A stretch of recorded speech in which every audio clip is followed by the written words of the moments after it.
If a man will be used of God and remain relevant with God, one area of battle he must win is the area of purity. And people don't graduate from it. It is a kind of warfare called the battle of attrition. The way the devil fights it is not just to fall you. It's to weary you until you give up. Because it's not just about falling. You can fall and rise 7 times. So long as you still believe you can be pure, the devil knows he has not won the battle. So it's not that you fornicated or you didn't fornicate. The idea is actually not to fornicate. But most importantly is to come to the point where you tell yourself, I can live holy, I can live pure in a perverse generation. Because what the devil wants to achieve, and the reason why you fall every 3 months, is to get you to the point where you give up and say, Omo, this thing no dey possible.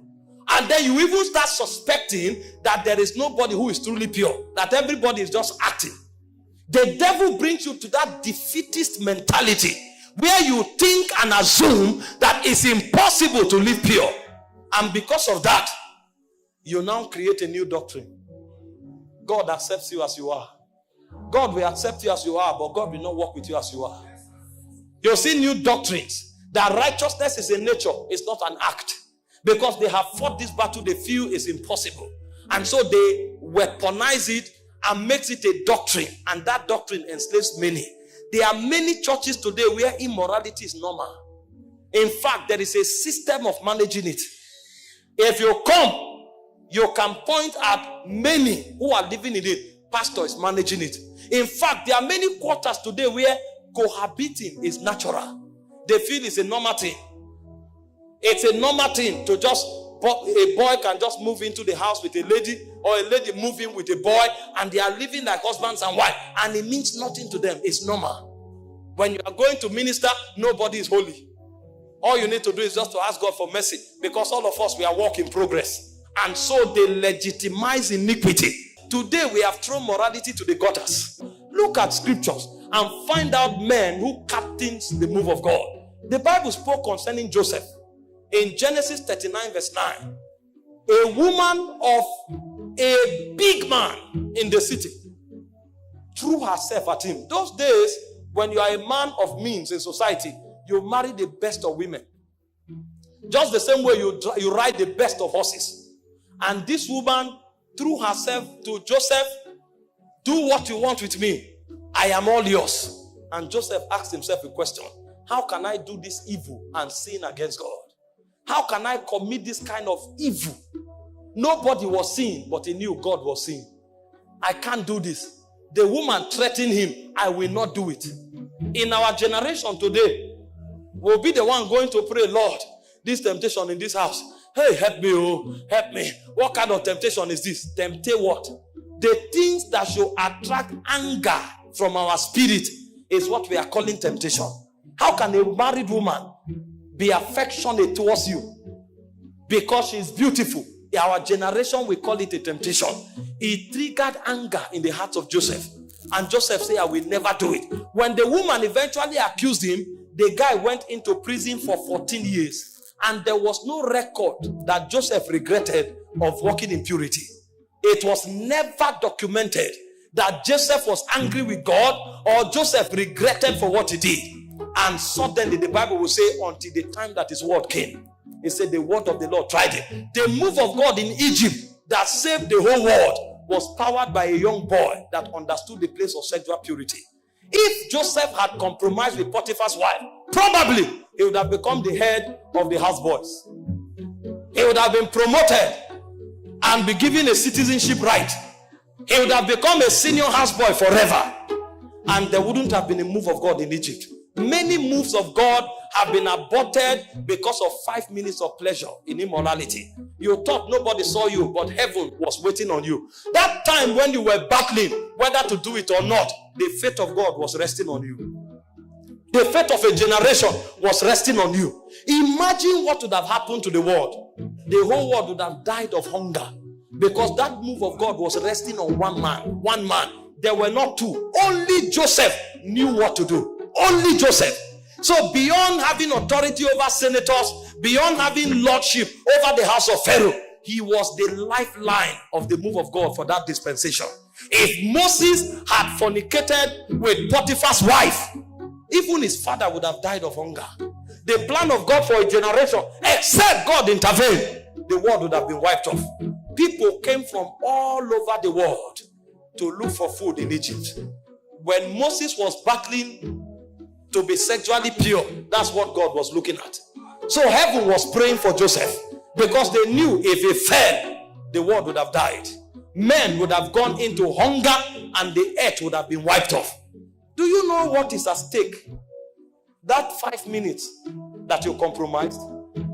Do you know what is at stake? Why do you think demons every demon will leave here to make sure you fornicate for just 5 minutes? Because they are seeing what you are not seeing. When Joseph was rejecting Potiphar's wife, the devil was seeing the savior of the world. But even Joseph did not see it.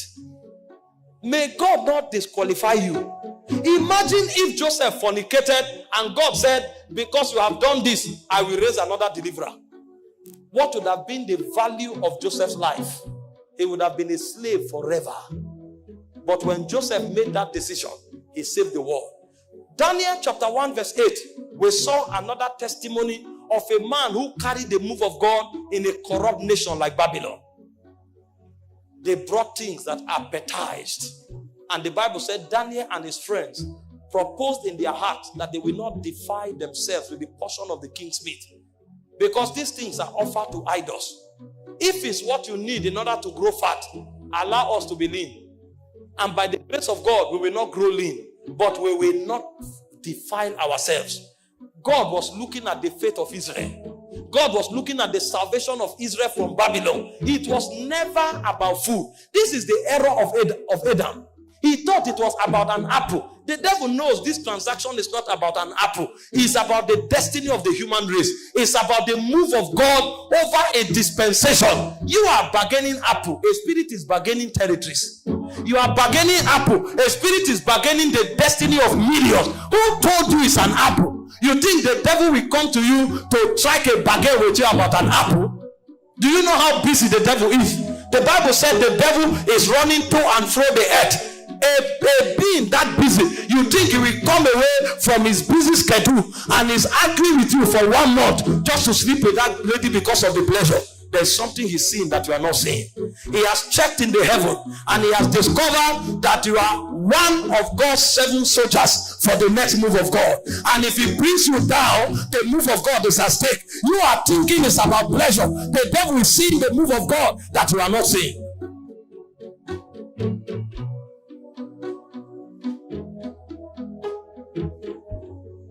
May God open our eyes to see what we represent in the move of God.